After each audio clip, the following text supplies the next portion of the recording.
आप देख रहे हैं बीए न्यूज, खबर हमारी फैसला आपका। इस वक्त की बड़ी खबर। लखनऊ दुबग्गा स्थित बेगरिया में भारतीय जनता पार्टी के वरिष्ठ नेता बीनू शुक्ला के आवास पर सनातन संघ भारत द्वारा संचालित जन चेतना अभियान के अंतर्गत एक महत्वपूर्ण प्रेस वार्ता का आयोजन किया गया। इस अवसर पर पूर्व केंद्रीय मंत्री अश्विनी कुमार चौबे ने प्रेस को संबोधित करते हुए सनातन संस्कृति, राष्ट्र चेतना और सामाजिक जागरूकता के महत्व पर विस्तृत रूप से प्रकाश डाला। उन्होंने कहा, सनातन धर्म केवल एक धार्मिक पथ नहीं, बल्कि यह जीवन जीने की एक समग्र पद्धति है, जो मानवता, पर्यावरण एवं सह अस्तित्व के सिद्धांतों पर आधारित है। चौबे ने यह भी स्पष्ट किया कि जन चेतना अभियान का उद्देश्य देशवासियों को उनकी सांस्कृतिक जड़ों से जोड़ना, युवाओं को राष्ट्र निर्माण में सक्रिय सहभागी बनाना तथा सनातन मूल्यों के संरक्षण हेतु समाज में सकारात्मक वातावरण तैयार करना है। इस अवसर पर बीनू शुक्ला सहित अनेक स्थानीय एवं क्षेत्रीय कार्यकर्ता, पत्रकारगण तथा गणमान्य नागरिक उपस्थित रहे। कार्यक्रम में बड़ी संख्या में लोगों की सहभागिता अभियान के प्रति जन समर्थन और जागरूकता को दर्शाती है। इस प्रेस कार्यक्रम के लिए और आज की जो प्रेस वार्ता रखी उसके लिए हम लोगों के अभिभावक पूर्व केंद्रीय मंत्री आदरणीय अश्विनी चौबे जी हम लोग के मार्गदर्शक हैं। लगातार हम लोगों को आशीर्वाद देने के लिए लखनऊ आए। सबसे पहले तो इनको प्रणाम करता हूँ जो इन्होंने बाबूजी ने बीड़ा उठाया है सनातन। सनातन में कोई जात नहीं है। सनातन में सभी लोग आ रहे हैं सनातन की ओर। जो हम लोग कहीं न कहीं पिछड़े भूल गए थे, हम लोग बिछड़ गए थे।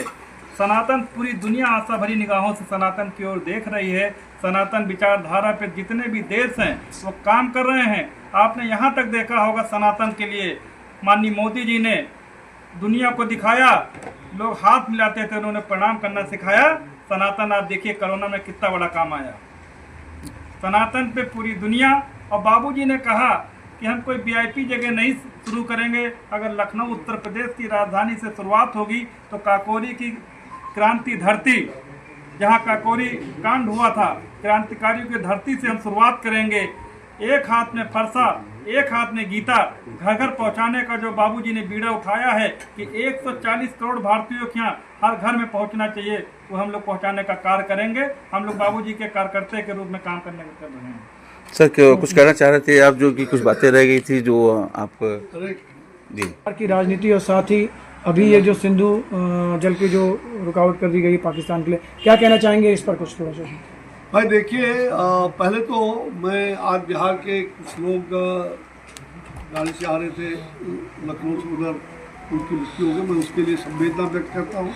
मुझे सुबह से मैं जानकारी जब से हुई तो मैंने ऐसे लोग जो मृत्यु के शिकार हुए बच्चे और महिलाएं, तो उनके प्रति हार्दिक संवेदना है।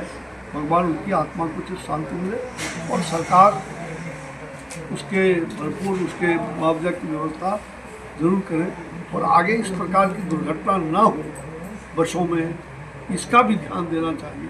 उसका तकनीकी जांच भी होनी चाहिए, क्या त्रुटि रही है जो ऐसा हो।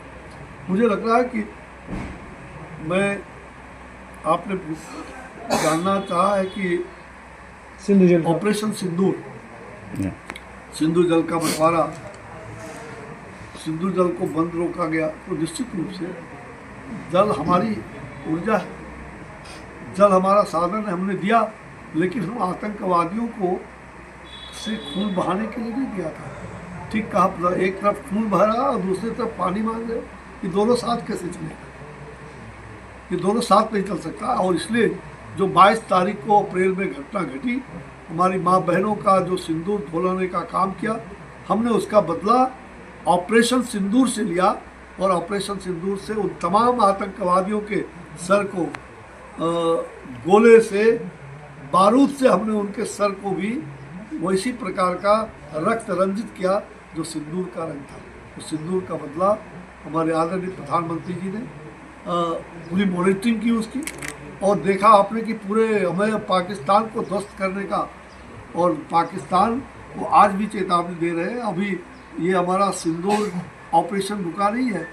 अगर एक भी यहाँ पर किसी प्रकार का थोड़ा भी आपने इस भारत को गलत निगाह से या छेड़ने का काम किया तो हम छोड़ेंगे नहीं। हम घुस करके एक एक आतंकवादियों को निर्मूल समाप्त करके ही ऑपरेशन सिंदूर को बंद करेंगे। और ये निश्चित रूप से, और इसलिए देश के अंदर सारी हमें एकता हो, उसमें एकजुट होकर के आगे बढ़ना है। और सनातन कमज़ोर ना हो, सनातन कमज़ोर होगा तो देश ही नहीं दुनिया कमज़ोर हो जाएगा। और इसलिए हमें इसको आगे बढ़ाते हुए, जहाँ तक बिहार के बारे में आपने कहा कि बिहार में अभी क्या चल रहा है, आगे बिहार में चुनाव होना है, तो निश्चित रूप में बिहार में अगले 2025 में अक्टूबर में चुनाव है और सितंबर के बाद वहाँ आचार संहिता लग जाएगा। तो निश्चित रूप से बिहार में एनडीए की सरकार है, डबल इंजन की सरकार चल रही है। आदरणीय प्रधानमंत्री नरेंद्र भाई मोदी जी और नीतीश कुमार जी के नेतृत्व और मार्गदर्शन में हमारे प्रधानमंत्री जी ही उस एनडीए के नेता के रूप में देश भर में हैं, और बिहार भी उनके नेतृत्व में हम एनडीए की एक बुलंदी की सरकार, और 2025 में 225 सीटों का जो टारगेट है विधानसभा का, वो हम प्रचंड बहुमत ला करके और एनडीए की सरकार फिर से बनाएंगे। इसमें कहीं दो मत नहीं। भारतीय जनता पार्टी सबसे बड़ी पार्टी है, सबसे शक्तिशाली पार्टी है। हम निश्चित रूप से भारतीय जनता पार्टी के नेतृत्व में, एनडीए के नेतृत्व में हम ये सरकार प्रचंड बहुमत की सरकार बनाएंगे और सारे विपक्ष के दांत को खट्टे करेंगे, और तमाम ये इंडी ठगबंधन, ये रामो बामो सामो, सब सातों चित्त गिरेंगे, सबके दांत खट्टे होंगे, इसमें कहीं दो। बहुत